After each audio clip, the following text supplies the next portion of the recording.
Supreme court ने news click के प्रधान संपादक प्रबीर पुरकायस्थ की गिरफ्तारी और रिमांड को अमान्य कर दिया, जिन्हें पिछले साल दिल्ली पुलिस ने यूएपीए के तहत गिरफ्तार किया था।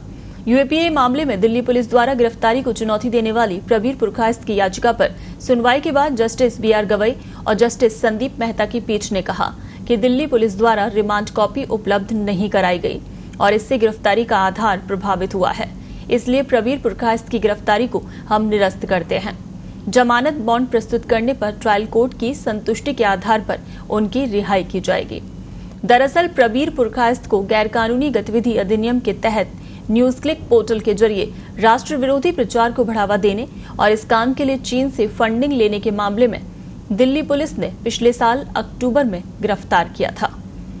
सुप्रीम कोर्ट ने कहा है कि गिरफ्तारी के वक्त पुरकायस्थ को पुलिस ने गिरफ्तारी का आधार नहीं दिया था, इसलिए वो जमानत के हकदार हैं।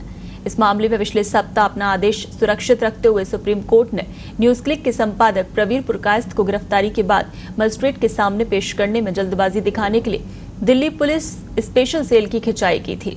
शीर्ष अदालत ने पूछा था कि पुलिस ने ऐसा करने से पहले उनके वकील को सूचित क्यों नहीं किया। सुप्रीम कोर्ट ने दिल्ली पुलिस से पूछा था, आपने उनके वकील को पहले से क्यों नहीं बताया? आपने उन्हें पिछले दिन शाम को गिरफ्तार कर लिया था।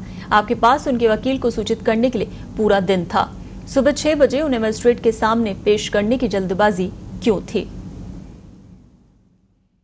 Supreme Court has held the arrest and the remand proceedings to be illegal and has directed release of Mr. Purkaisth, and we've been directed to furnish the bail bond before the trial court, which we will be doing today.